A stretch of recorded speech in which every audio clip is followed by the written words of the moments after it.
Hi, I'm Kacey. And I'm Gianni. I never finished reading the Animorphs books as a kid, and I still haven't as an adult. And I've never read them. We can't tell you where we live. But we can tell you that we want to revisit these books as adults and dive into what we would keep or change if we were to put it on TV. Two friends, 50-something books. Welcome to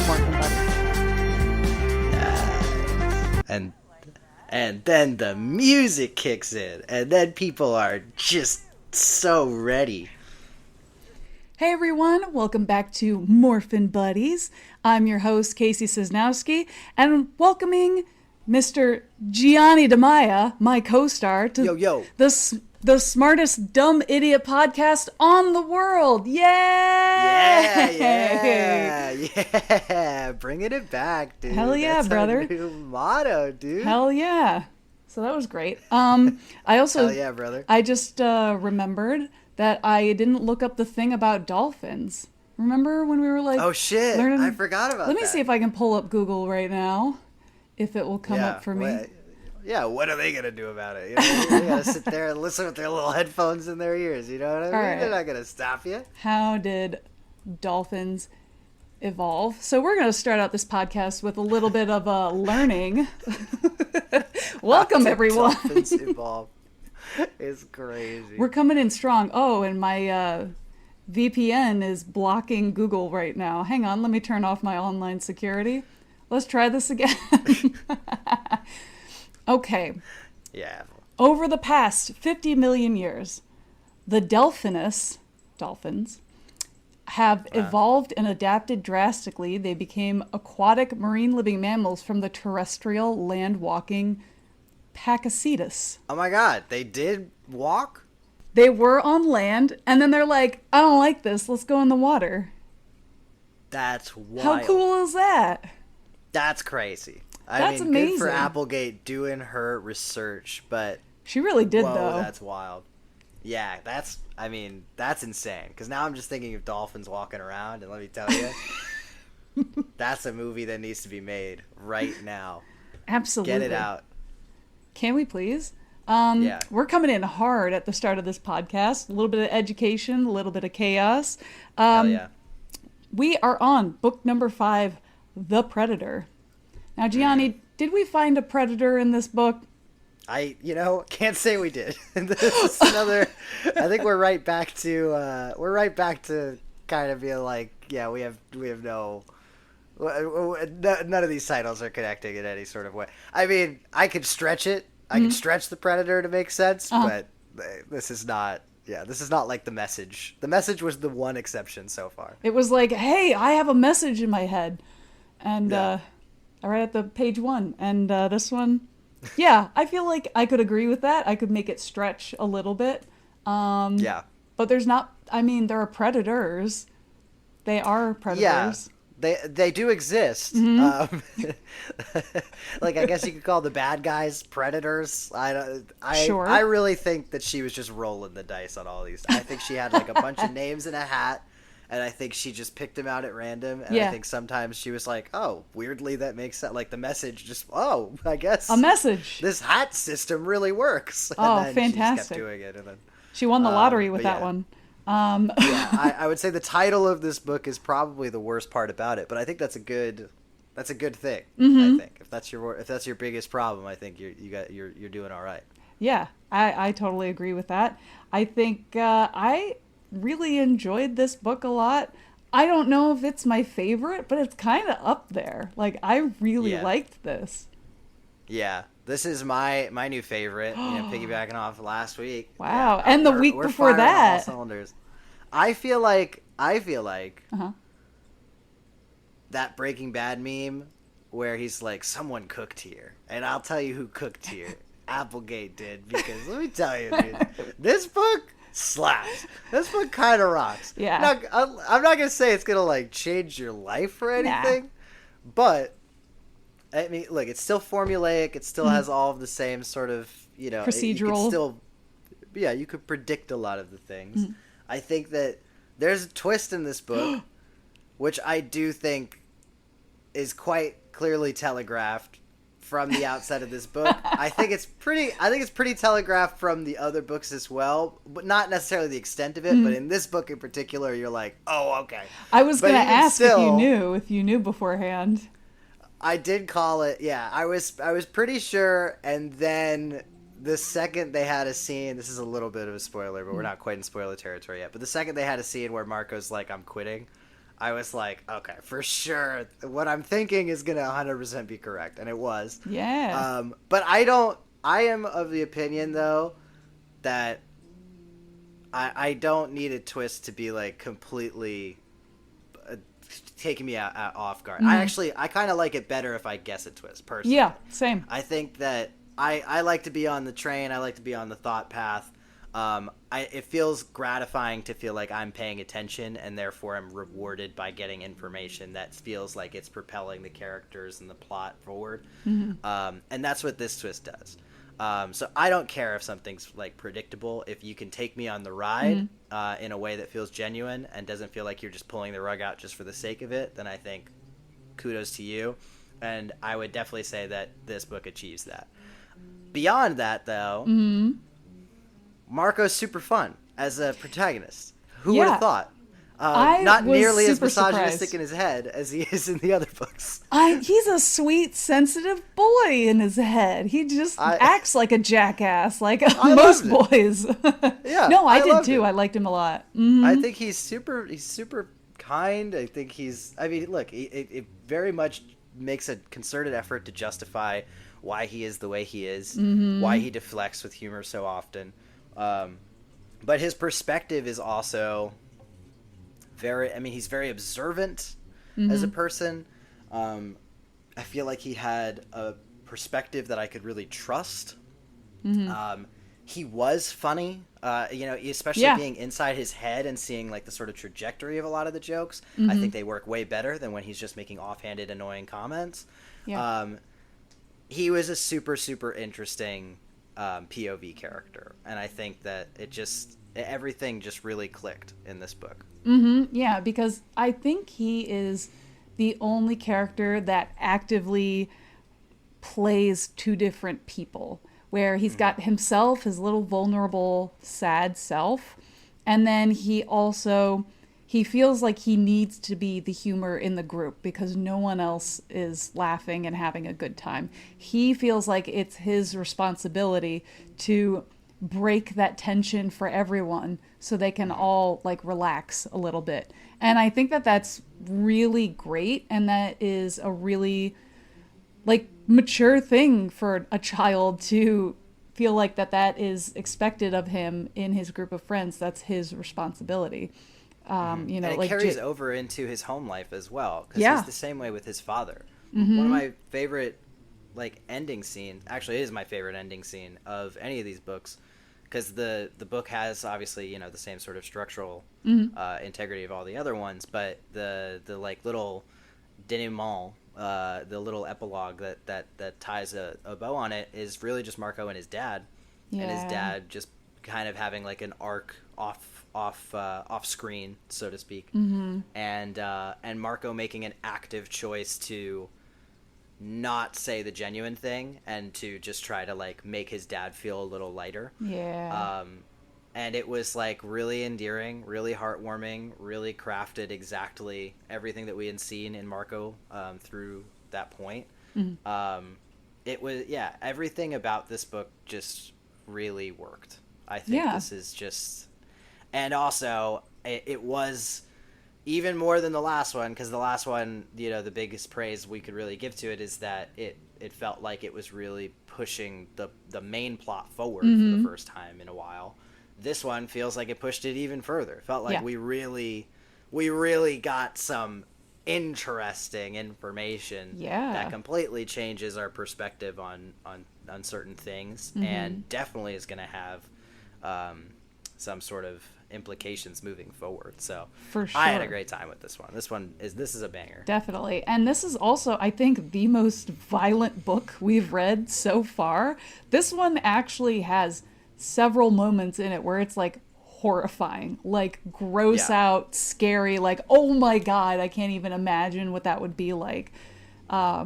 gross. So I kind of enjoyed that. It was the first time I felt like really invigorated by new morphs as Yeah. well. Just the perspective of the brain, particularly of the ant sequence. Yeah. Which was like such a banger. Crazy. Like just top to bottom, like tense, interesting, also like complete like body horror. Yes. Chaos. Not just the ending of it either. Like even the transformation itself felt like it was capturing some sense of that body horror as well. Yeah. It's just Same with the lobster scene. yes. Oh my god. Yeah, that was another crazy one. I think they got out of a little too easy, but whatever. Sure, I totally agree with that. It's just a couple dudes having fun. Also, last thing I'll say is because I had said last week that I wanted just like a buddy cop story between Axe and Marco. We almost kind of got it. Almost. And honestly, yeah. And like the whole like Starbucks sequence, like Jake was just there for the ride too. Yeah. And it was like, I was like, this is everything I wanted. I was reading that part and I was like, I can't wait to talk to Kacey about this because this is just so fucking funny. It was so fun.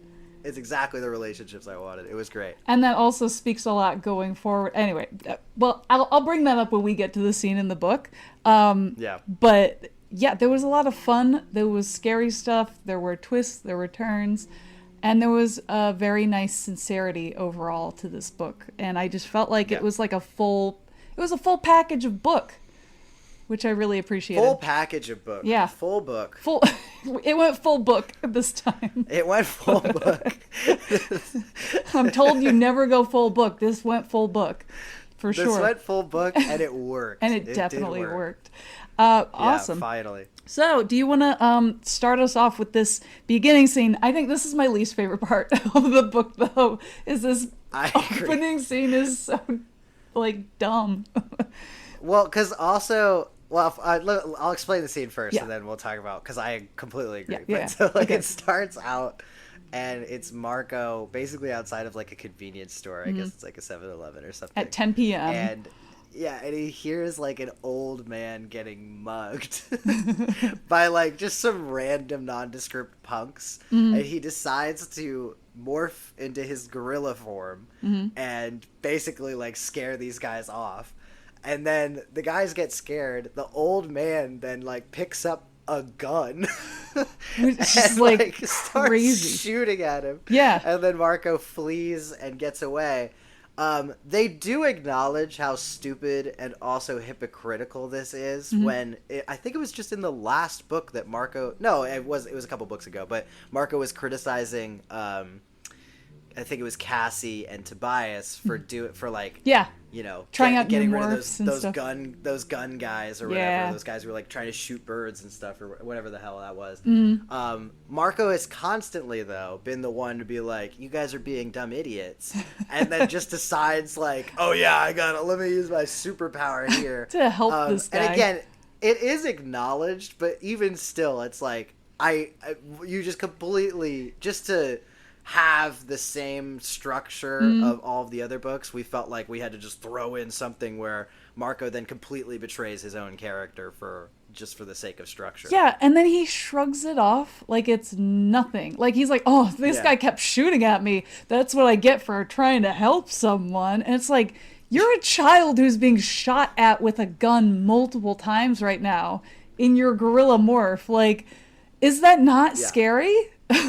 Yeah. It's just crazy because then you look at the cover of this book again and you're like, this is an infant, okay? This is a little baby boy. With a smirk. That beautiful smirk. Oh my god. This is the ugliest cover. I take it back. The title is not the worst. The cover of this book is the worst thing about this book. Is the cover the predator? The cover it's hunting me. It's literally as we speak. It's That trying second to get one. Me. I hate it so much. But so they after this whole awful opening sequence, they set out to go see Axe, our friend Axe, who's been hiding in the woods near Cassie's farm. Cassie's farm, and every element that I liked of Axe's character in the previous book they just doubled down on here. Yes. Where he is just like, his whole thing is he's just like super flat, very direct, doesn't really get a lot of social Very cues. deadpan. And it's the perfect pairing to have that character interact with Marco as much as he does in this book. Absolutely. Because it's just such an easy juxtaposition to derive comedy from, and every interaction they have is just absolutely chef's kiss. Yes. They also carry through on the thing that they had kind of like teased at the end of the last book, where it was like Axe is definitely still getting used to like having a human form, getting used to walking on two legs, getting used to having a mouth, getting used to the sounds that his mouth makes, and all of that stuff comes through in just the best way possible. Where, so basically they come up with this plan that Axe has, where he believes that he can get back to his home planet if they take one of the Yerk ships. Yes. In order to get one of the Yerk ships, it sounds way more convoluted than it is, I promise. In order to get one of the Yerk ships, he believes that he can basically configure something that can project their signal that the Yerks use to like sort of communicate with each other, and send a distress basically signal. pose. Yeah, basically pose as a Yerk so that a ship comes so that they could just hijack it and get back to his sort of home world. Not a terrible plan. What are you going to need for this? And this is so fucking 90s. I don't even know what year this book came out in, but this is so fucking 90s. They decide they need to go to Radio Shack. They need That's parts. going to have the equipment. They need parts from Radio Shack or Circuit City. They also mentioned Circuit City. You literally, the second this was pitched, I was like, I'm so fucking in. Hell Forget yeah. everything that I didn't like about the first part of this. This is all I want. I just want a shopping adventure with these fucking idiots. And you get it. 100% you get exactly what you asked for. If I am speaking truth to you, dear audience person, I'm telling you right now, this is everything you're going to want. They go to the mall. Almost immediately lose Axe. Yeah, they have no idea where as he's in gone. human form, in human morph. Just FYI. He's just wandered away. And they're like, we they just saw struggle to him. find him. He was just here. Where did he go? And they're like freaking out. And then they find him, and they're like, Axe, you can't go away. And he's like, well, why not? And they're like, no, you can't leave us. And he's like, that's weird. Okay, I guess. Yeah. And then he orders a coffee. And he goes to order a coffee. Oh, because they turn around, they look for the Radio Shack again, and again Axe leaves them to go to Starbucks because he's smelling coffee. He orders a coffee, he drinks it, and then he like flips his shit because Andalites don't have mouths, so they can't taste anything. So this is his first experience with taste, and he's like, oh my God! And he loses his shit. He loses it. He's like running around the food court in the mall, eating people's food off of their plates that they are already eating. He can't control himself. He's losing it. And that attracts the attention of some mall cops. And they're like, no, we know the cops are invaded. Please stop Axe. And Axe is just like, ah! Can't. And so a chase sequence ensues. Yes. And their beautiful, bold, bright idea to escape the chase sequence is they see a tank filled with lobsters, and they decide to morph into lobsters in the tank to get out of Dodge. Which is, lo and behold, as soon as they're morphed, they are the lobsters immediately chosen to go home with some lucky woman.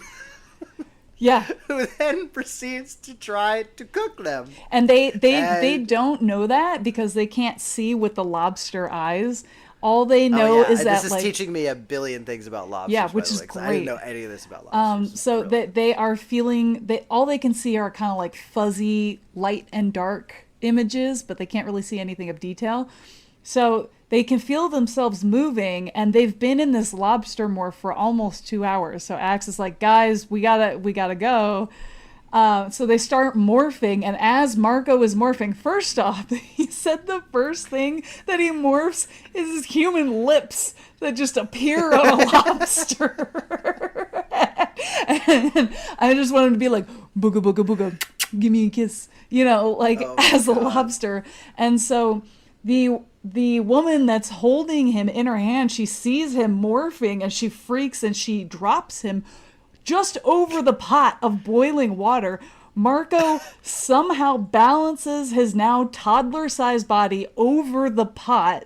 So I don't know how the pot isn't burning him, but science. So And he gross. falls to the floor and he morphs into human, and then Jake and Axe also morph back.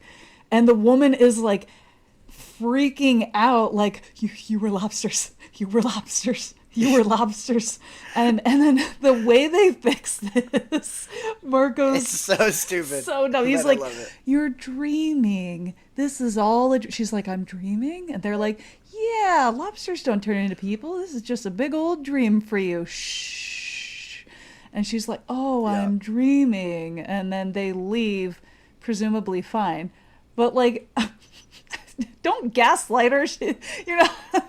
She saw you. No, it's so silly, and it's clear that Applegate was just like, I gotta move Let's on. put in some I can't goofs. be just.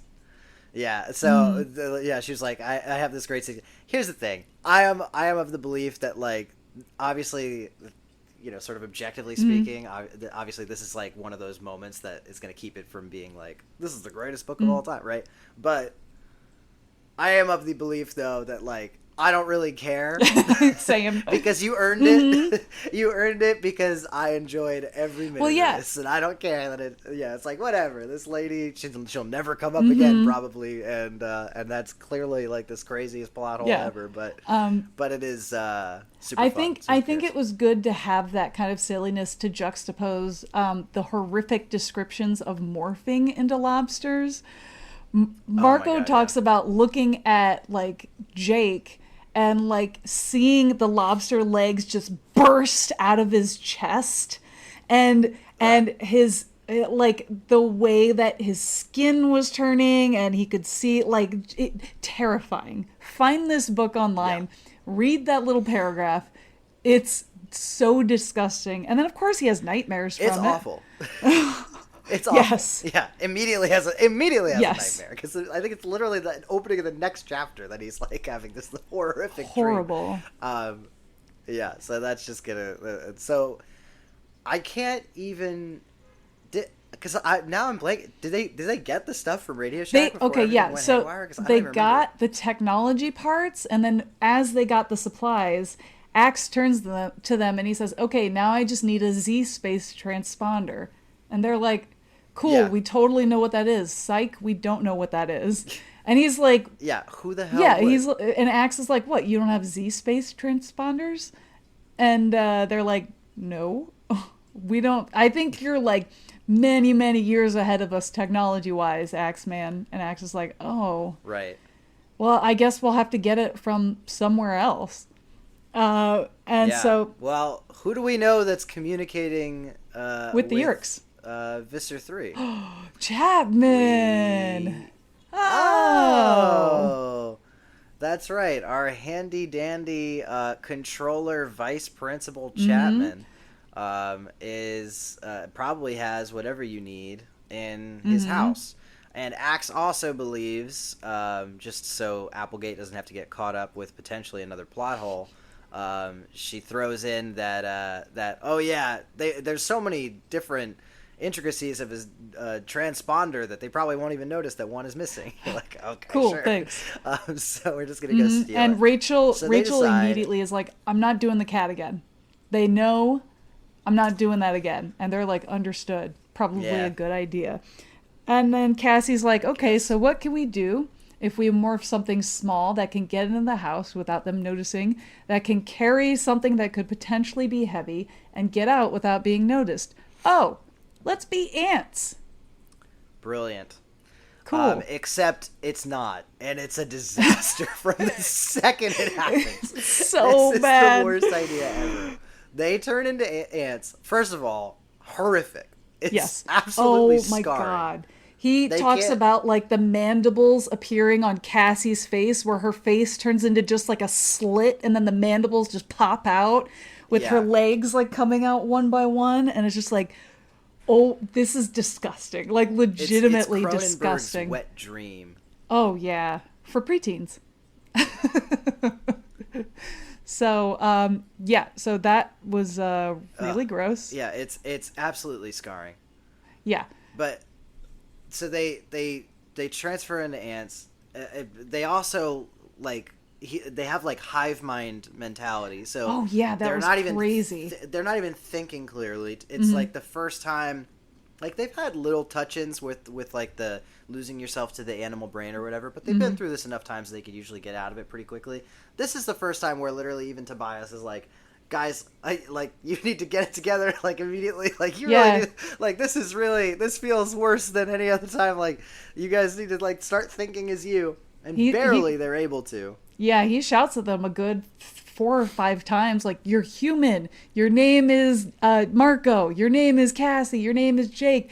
You're not ants. You need to let go of it. And then Marco is like, suddenly snaps out of it first, I think. And he's like, oh my God, because they all thought of themselves as like moving as one unit and working for the colony. They thought of themselves as communists, essentially.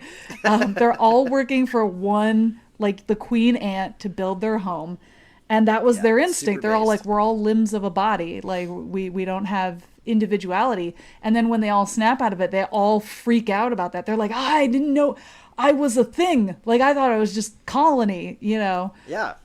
They freak out. So they get... They slip in. They're able to get the transponder. But as they're getting out, 2 important things happen. Well, one of them not really important, but horrifying. Yeah. But the important one is that they also get information that Visser 1 is coming. To, I guess, check on progress or something pretty nondescript or whatever.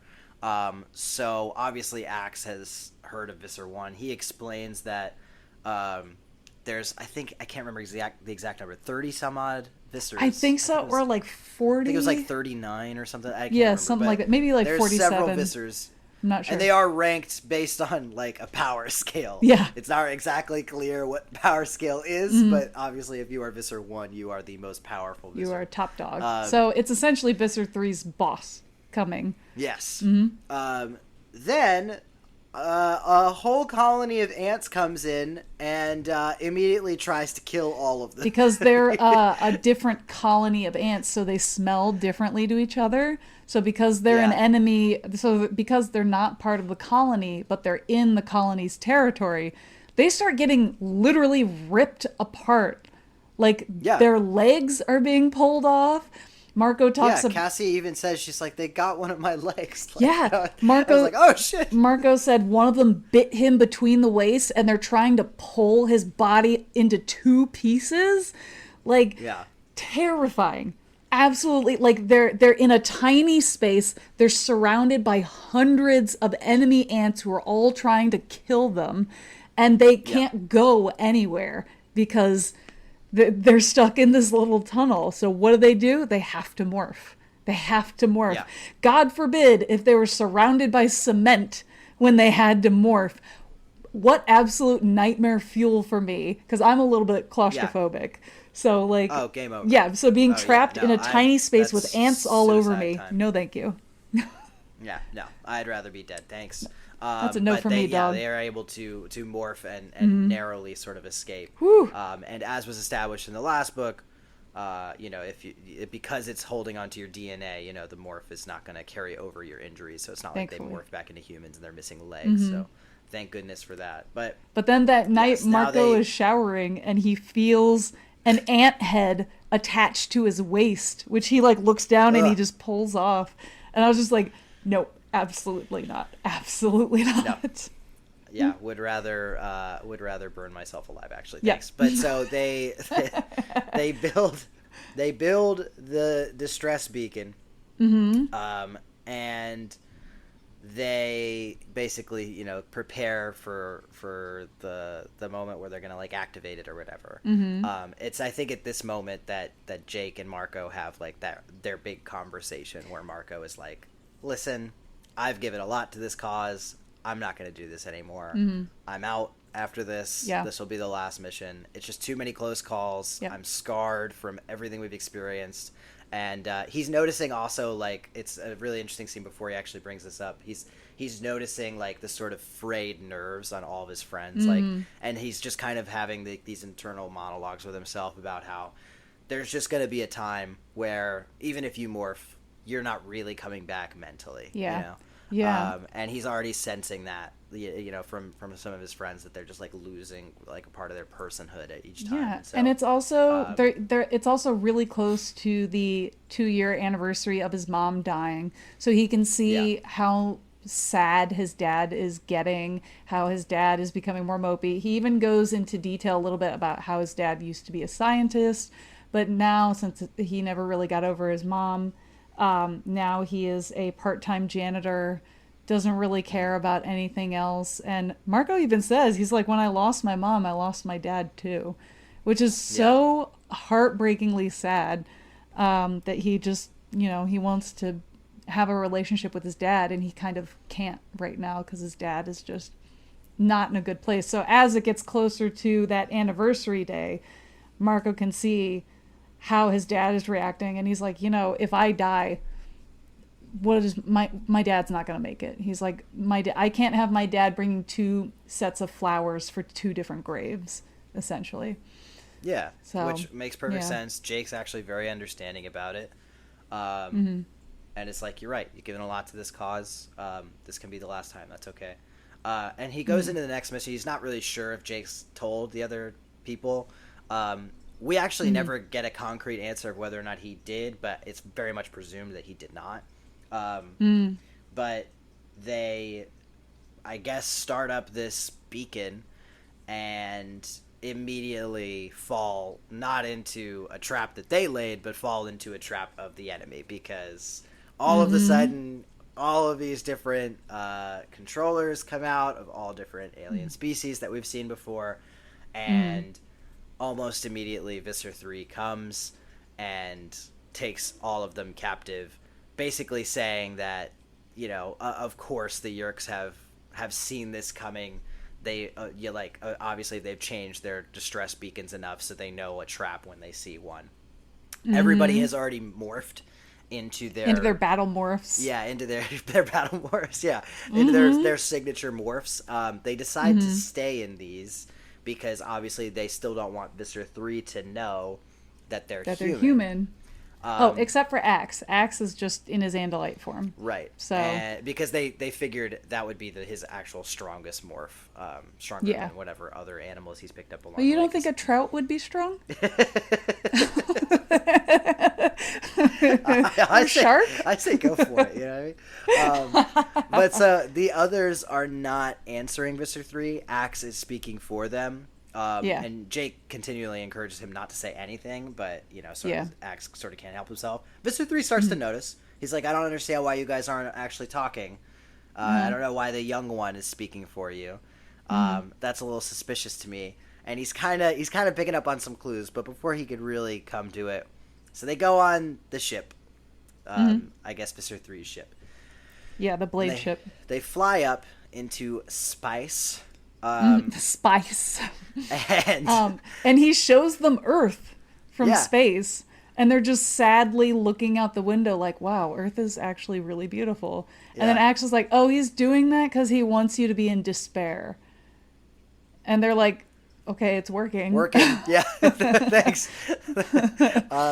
They're running out of time, obviously, on their morphs. That's a sort of crucial component of all of this. But more importantly, Visser 1 walks into the room, and lo and behold, Visser 1 is a controller, and it's Marco's mom. What? Boss babe! She's not dead! Babe. Now, so again, I mean, we've seen Visser 3 a few times throughout this whole series. It's a little hard to believe that the power hierarchy would allow just some random Marco's mom to be superior. Random Marco's mom. Yeah, like some woman in maybe Oregon is stronger than. But I guess we'll cross that at a different point. But well, she did mention, so she and Visser start kind of fighting, which also so Marco recognizes her immediately, and he's like, "Holy shit, my mom's alive!" But nobody else except for Jake has seen Marco's mom before, so they have no idea. Yeah. And Jake is like, Marco, you gotta hold your shit together. And he's like, she's my mom. She's alive. She's right there. I have to say something. Jake's like, don't do that. That's not her. That's the Yerk. You can't. And he's like, all right. And then Visser 3 and Visser 1 start kind of being snarky to each other. It's clear they don't really like each other. And they're trying to kind of one-up the other one. So Visser 3 is like, look, I've captured the Andalite bandits. What do you think of that? And Visser 1 is like, well, I started the Yerk invasion on Earth, so I don't think very much of it. and so Visser 3 is just like, oh, why? Why I oughta? Why I oughta? Yeah, so I guess this is maybe one of my biggest criticisms, I guess, of the book, and also of the series up to this point as well. There is, and I understand a lot of this, you're trying to telegraph to a very specific, like, sort of demographic, so I understand, obviously, to a certain point. But when we talk, obviously, about adaptations or whatever and things we would change, there have to be other ways to communicate that there's, like, some sort of discord, or I guess there's some sort of obstacle between these two people, because I just can't believe that a alien race that's been as successful off screen, quote unquote, as this race has in clearly just taking over like a major subsect of the planet, and who knows how far that even reaches, would then be so careless in so many different respects. And it's not just with this like little argument scene, because this is just like a microcosm of a macro problem, because also we've now seen several different times, I would wager to guess 5, of these kids, literal infant children, coming in with powers, of course, admittedly, but just being able to sort of like get out of Dodge incredibly easily. And it's like, again, there's some sort of disconnect between the Yerks we're hearing about on like outside of what we actually see in the reading. So it's like, I think that there just needs to be a bit more effort in making the Yerks actually good at what they do. Yeah. Because they're just so bad at it every time we see them talking. Yeah, but they're like those like Boris and Natasha from Rocky and Bullwinkle. They're just not good. It's just like, what's going on here? How are you guys good at this? So this is kind of like my theory. Any body is better than being a Yerk slug. Point 1. Like, if you get into a body where you're more mobile and you can see and communicate a lot easier, you're already a step above. So they're like, all right, we got, like, humans. Yes, this is a great step up. This is perfect. And then Visser 3 somehow got into that Andalite's head. So I think because he somehow figured out how to do it, or I guess he was the lucky one to get in there, he is now promoted to like Visser 3, the boss, because he took control of an Andalite, which no other Yerk has ever done before. But because he's so incompetent, he can't keep hold of these quote unquote Andalite bandits. So they keep getting away. But they don't want to take away his position of power, because he's doing stuff like with the sharing and, trying to continue taking care of the Yerks and breeding them more and more to take over more humans. So I think he would have to, the only way he loses his position of power, I think, in my opinion, is if he really messes up, like bad, like really bad. So I'm not 100% sure if any of that is correct or not, but like that's kind of how I see it in my head, of like their power structure essentially. That's kind of like messed up, because they essentially by themselves are nothing. They're just little slug guys.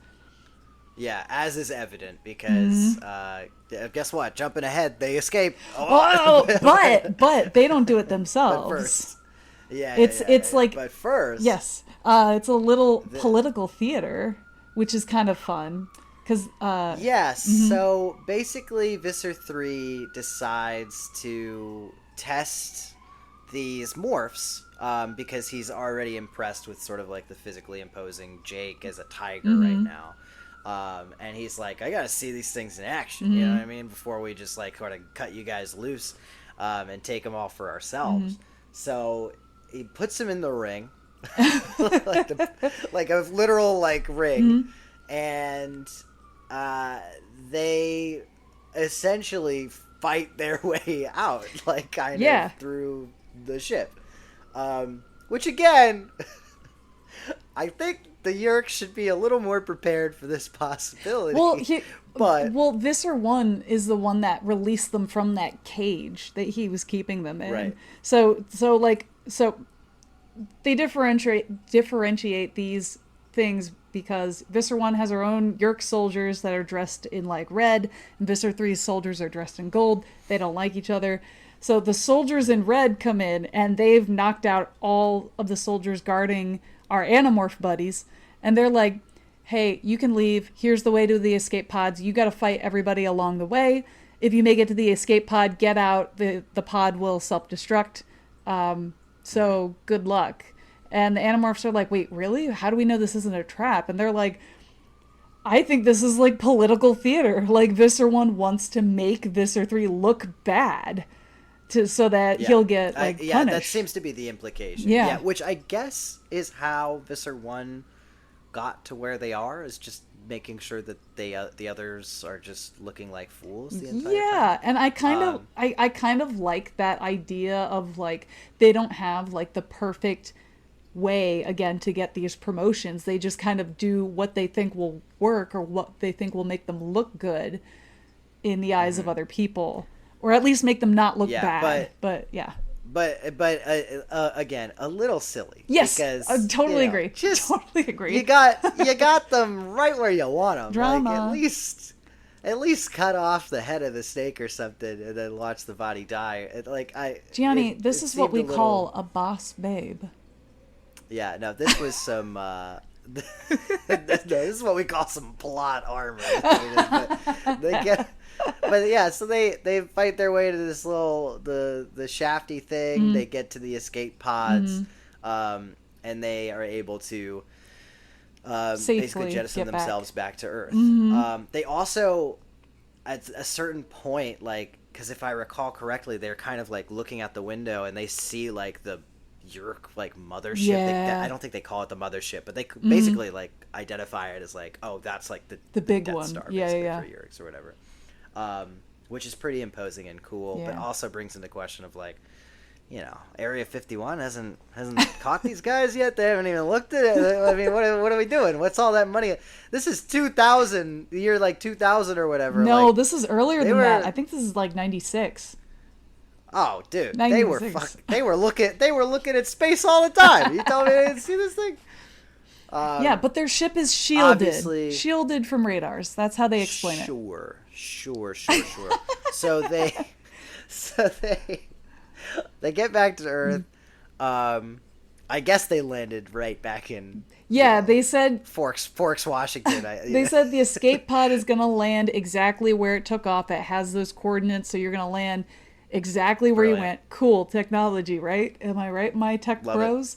Love these guys. And so they got off safely, and all it does is just cut immediately to Marco and his dad at his mom's grave. Yeah. Which now first because doesn't he tell Jake like never, like, don't ever tell the rest of them first? That's right. I forgot about that. Yeah, he has the conversation with Jake that telepathically first, where he's like, don't tell them. Because Jake had kept it private between him and Marco when Marco was freaking out seeing his mom, and he was like, it'll just be between the two of us. I don't want to freak any of them out. Which I think is a decision that a 12-year-old would make. Yeah. So I can't be upset about it, but obviously I'm like, what the hell? But okay, I get it. If I was in the character's shoes, I think I would maybe think the same way. But it does feel a little bit like Applegate just trying to be like, I need a thread for another book eventually. I get it. Definitely. I get it. I think it also works because it also says about Marco that he's not ready to face that. He's not ready to admit that she's alive. Yeah. Now that does give him motivation to stay with the Animorphs instead of quitting, because he wants to rescue her.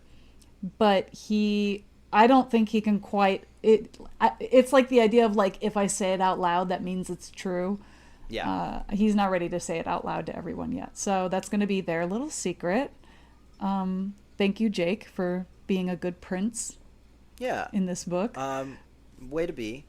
Yeah. Although they keep mentioning in this book, they're like, Jake's a leader, even though he doesn't want to be, but he's a good leader. And I'm Give me a like, break how with many this fucking guy, times? you know? How many Give me a times break. are they going to talk about how good a leader Jake is when he doesn't do jack shit for anybody? You warned me about the Xeno warrior princess thing coming up quite a few times, so I was like, Yes. okay, I'm prepared for that. So every time it comes up Yes. in the books, I'm like, okay, I already knew it was coming. I wish you'd fucking warn me about how many times they talk about how Jake is a... Oh my god, I hate this guy. I can't stand it, dude. He drives me. But he's such a good leader. He's like fine in this book too. Like this is not nearly Yeah, the he biggest is. beef I've ever had with Jake. Lord knows you can listen to the other episodes if you want to hear my beef with Jake. But nevertheless, he's still. It's just so fucking annoying. Also, we forgot to talk about this, but worth mentioning that Marco basically thinks that Jake and Cassie are actually dating. They're like full on dating. Yeah. He's like, yeah, it's totally obvious. They're a thing. And I'm Yeah. like, what? Yeah, I'm like, where's wait, this I conversation? wanted to hear that. That was important to me. I wanted to know. Yeah. And Marco just brushes it off like it's nothing, and he acknowledges He's it like, a couple of "Shh." times, and I was like, dude, did you forget that I'm reading this? I want to know this. Gianni, how dare he forget about you? I mean, come on. Yeah, come Yeah. on, Marco. I mean, it's not all about you, pal. Yeah, you and your sob story mom, man. What about me? I need the romance. That's right. This is not a horny book, this one. Yeah, not nearly. The last horny two enough. were. Yeah. Yeah, the Tobias one and the Cassie one were, and this one is not. This one's we gotta the get least back horny. to our roots. gotta get back to our roots here. Hopefully the next one will be hornier. Yeah. So no, that's gross. Gianni, they're children. God. I keep forgetting. Jesus Christ. I know. I don't Terrible. need. I like just fade to black. Like I don't need anything. But like But I like a little romance. All right. A little sue bit me. of romance is nice. A little bit of I subtlety. like a little romance. like that. Bridgerton's been off Netflix for. I mean, it hasn't had a new season in a while, so I'm kind of I need a little. You can't get your I need kicks a little from that. I'm sorry. I know. I'm Jones. I've never seen it because I'm scared of how horny it'll make it me. Oh, it's So- great. Oh, it's great. Oh man, you're in for a ride, dude. Let me tell you. I can't wait. It's sauce. Absolutely sauce. Yeah, send us an email at morphinbuddies at just to gmail.com talk about about how Bridgerton. sousy Bridgerton made you. So yeah, anyway, last scene of this book, they go to Marco's mom's grave. The dad's like, I'm really sad, but you know what, Marco? I was thinking about maybe I want to be a scientist again. Maybe I'll go back and get my old job. And Marco's like, Dad, that would be great. And his dad's like, maybe I can remember how to turn on a computer. Oh, Dad. And then Marco's like, well, I always beat you at Doom. And he's like, nuh-uh, you little shit. And Marco's like, you want to play some Doom? And his dad's like, you know what? Yeah, let's go play some Doom. And they walk off in the sunset together. And it's like, yay, his dad may be coming back to life. And that's very sweet. Very Don't sweet. get your hopes up, kid. Next book, oh, my dad died. Yeah. Jesus Christ. So dark. Yeah, I love it. Yeah. But yeah, that's the book. That's the Predator. That was the book. I keep forgetting Yeah. what it's called because it has nothing to fucking do with the. But yeah, Look, yeah, maybe but- Visser 1 was the Predator to like Sure. Visser 3, you know? Yeah. But like, I still don't quite see how it fits. Maybe the food in the food court was a Predator to Axe Oh, because he God. couldn't keep himself away from it. I would have rather them call it the coffee because I think that actually has more to do with the story than The one coffee. if it was just that. Oh my god, just wait till we get to the Cinnabon. Oh my god, the Cinnabon. Okay. That's I'm not called a gonna- tezer in the business, ladies. I That's- have no idea what she's talking about. So That's right, a that's- teaser. That's Those- exciting. Those that know, you know. Oh, Cinnabon. God. Anyway, It's here. so as far as putting this as a TV episode, honestly, there's not much I would really change. I like the lobster stuff, even though I think it's kind of silly the way they got out of it. I do like that the humor of turning from a lobster into a human with someone there, like with the lips coming out first and everything. I do think that is pretty good if you can make the turning into the lobster really disgusting. Yeah. I think that works, but I think the whole dream thing is like, all right, we got to come up with something better than that. Like Yeah. we can't just say, oh, it was a dream. Yeah, I think yeah, okay. So the lobster bit, just to touch on this, obviously you got to contrive something where it's like she's like not in the room for most of the morph or whatever, right? Yeah. Like, and then walks back in and it's like, what is this like half naked little boy doing in my lobster tank? Like, you know what I mean, that kind of thing. Yeah, something like and that. I think that yeah, like what and where did my lobsters go? Like that kind of silliness, because then it's like she'll for the rest of her life be wondering, but she'll never at least have the concrete knowledge that she just watched a lobster turn into a human boy before her eyes. Yeah, and also if she ever becomes the controller, their secret's out. Done. You know. Yeah, that's pretty much cooked, right? That I think we Yeah. gotta kill her. Honestly, we have to murder her. But so the only other thing I changed. So do you remember my pitch last week where I was like, "Ooh, what if we had like an opening that was like the actual like battle above Earth that killed Axe's brother?" Oh yeah. Where and, that like, made shut his ship down- crash. and shut down Action, all that stuff. Yeah, yeah. I rescind that slightly, and Oh. I would take out the opening of this book, take it out entirely, and cold open do that scene. My change would be have Visser 1 be the one responsible for shooting them down, like with Visser 3. Ooh. And that way, like, you see the ship, they acknowledge that it's Visser 1 in that cold open, but you don't see what Visser 1 looks like in that Yeah, cold maybe open, just but like at the least back of her head. sets the stage for Yeah. who Visser 1 is. That Visser 1 is going to be like an even more formidable sort of antagonist over this. And then when we bring her up later in the episode, then all of a sudden it's like, oh shit, I saw what Visser 1 is capable of.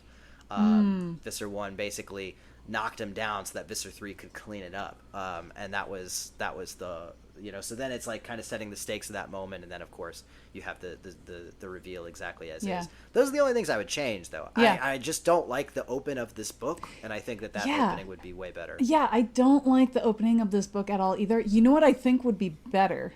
It would be really dramatic. But if Marco like saw somebody like getting beaten up, getting mugged in an alleyway, he gets behind the dumpster like he did, he morphs into the gorilla, and he comes back out, and the guys that beat up the homeless guy are gone. And now he's just like bleeding out on the ground. And It's so just an ape looking at a whole yeah, and so Marco's like, I don't want him to be alone when he dies, so he like Aw. picks him up in his big gorilla arms and like holds him until he passes away from like blood loss or something, like he gets stabbed or something, who knows. And then Marco's just like, all right, I guess I just leave you here, and then just kind of goes back behind the dumpster, remorphs, takes his groceries, and like goes back home. And that kind of really sets the tone for like death. Death happens. Yeah, It can come in surprising ways. Sometimes you try to be there at the right moment and you aren't able to be, and I think that's a much more powerful opening than just like, oh, I got shot at,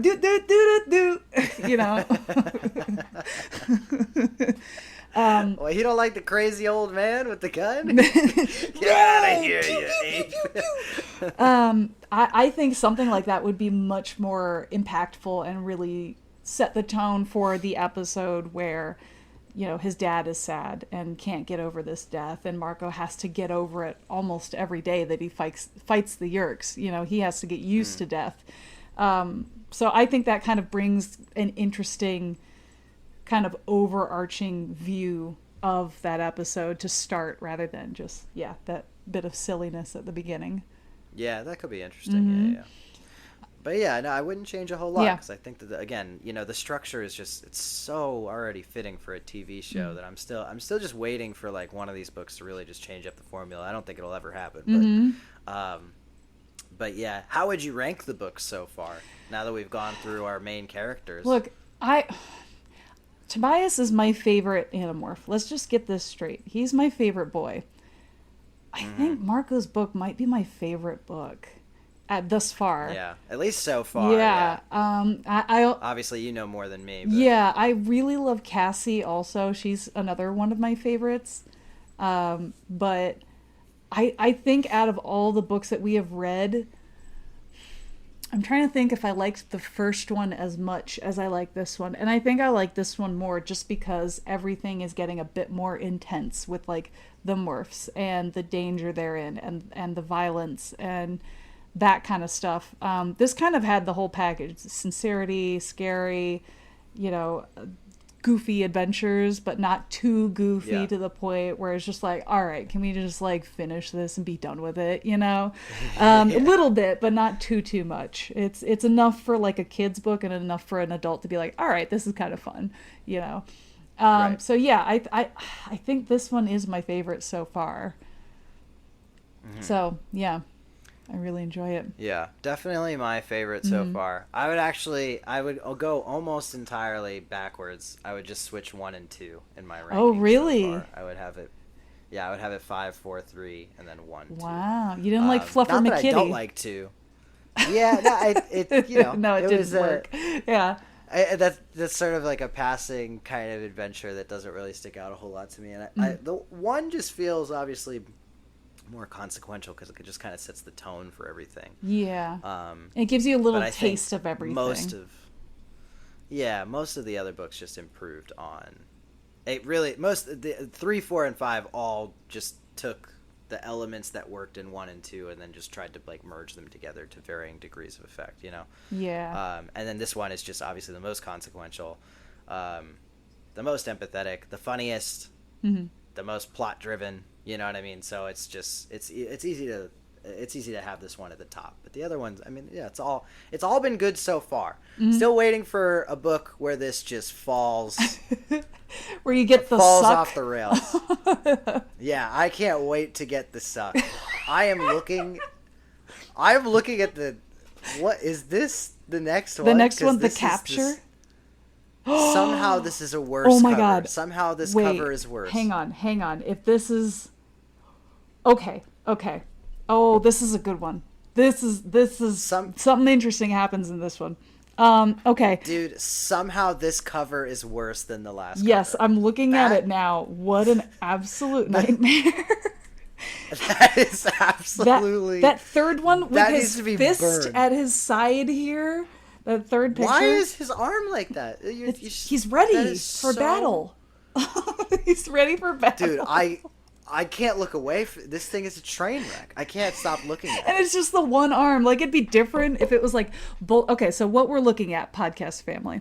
We are looking at the cover for the next book, The Capture. It's got who I believe is Jake, who has suddenly aged 3 years from the first book. Oh my God. Because if you compare his face from the first book and then you look at it at this cover, and he's supposed to be the same age, he's aged quite a bit. But he's holding one elbow up at like shoulder height almost, and one arm is straight down by his side, and he's turning into like a fly. And his face is like straight on, so he's just got one weirdly bent arm up and the other one straight down, and he's just turning into a fly in that position. I can't even form words. What's your favorite part, Gianni? The third image is truly something out of a nightmare. His head is so It is scary. so insidious the way it is staring at me. That the human nose just slowly finding its way is just, and then the eyes like folding out. Oh my God, it is very the unsettling. Actual worst. Very unsettling. Oh my God. Oh yeah, this is okay. Yeah, this is. I do remember this one. I'm shocked. This one has 2 authors. Oh, does it? According and Michael to Grant. Animorphsfandom.com. What is this going on now? A co-author of the Animorphs series. So hold on. I would guess K.A. Applegate is starting to get a lot of attention for these books. I mean, depending on when she released them. She could have released a bunch all at once and then just done one by one. I'm not 100% certain. I was a child when these came out. Oh my goodness. But she was probably like, okay, I'm gaining steam. I need more help. You know what I mean? Get this. I'm going to blow your mind right now. Do it. He is married to K.A. Applegate. Yes! Yes! That's wild. Nothing like writing about the fly child with your significant other. I wish that was the title of this book, The Fly Child. Oh my god. And then he never turns into a fly. This is truly deplorable. Excellent. Okay. This is okay. Yeah, Can't wait. This is going to be a different perspective that you've never seen before, and it's going to be really cool. There's a lot of internal I'm struggle excited. with this, so I'm excited for that also. So, all right, going forward, what do you hope to see? More buddy cop?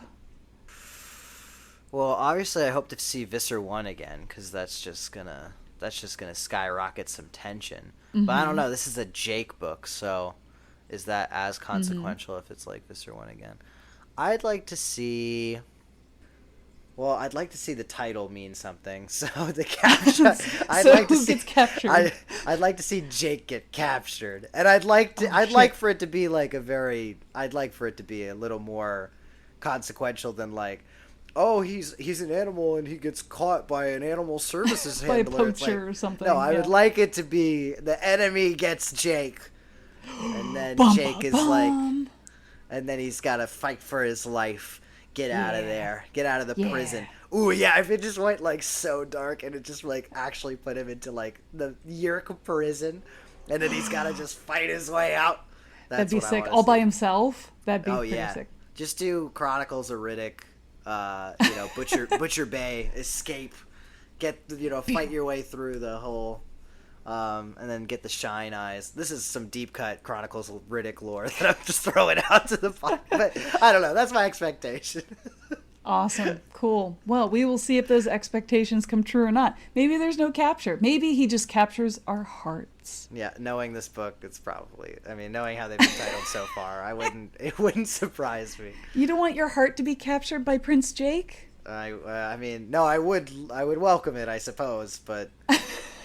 I'm looking at the name of the cover artist. His name is David Mattingly, and I think that I'm not someone who sends hate mail. I've never sent hate mail in my life, but I do think that Mr. Mattingly deserves a strong word for awakening nightmares that I did not know I had. I'll let you slide for now, Mattingly, but if they keep on like this, we might have to fight. I don't know. I hope you have nightmares about him. Last night, I had a dream that I went out to dinner with Anthony Scaramucci, and he bought like this special tequila for me and my friends where it came in a glass, but you had to pour the glass on a plate. And there were like mint leaves on the plate. And then you had to sip it from the plate. And then we just went to go hang out and watch movies at my mom's house. And that was the end of the dream. And I woke up and I was like, what is wrong with me? Your dream could come true. My dream I could drink tequila from a plate like a cat. Your literal dream. Oh my God. Oh God. Anyway. Everyone, thank you for being with us today on Morphin Buddies. I just recently put out the word that we are now all on like all podcast platforms, Apple Podcasts and Spotify and all those good things. I put it out on my Instagram, and then I checked, and we got 13 downloads, Mr. Gianni. What? Wow. So 13. Thank you to those people who downloaded our episodes. We really love and appreciate that at this time. So if you'd like to send us an email, say anything you want off the top of your dome, you can just email us at morphinbuddies@gmail.com. morphinbuddies@gmail.com. Send us... Maybe they don't know how to spell Gmail. I don't know. I don't know who you are. Anyway. I don't think I've heard Gmail spelled out ever. You know, maybe there's dyslexic people that have trouble with it. Who knows? Gmail. Yeah, it's kind of weird spelled out, right? Yeah, I've never thought of it finding out that icon is the D in Disney. that kind of messed me up as a kid. I was like, that's a D? And anyway. All right, I'm going to go jump off a cliff. We will see you guys next time on Morphin Buddies. Bye.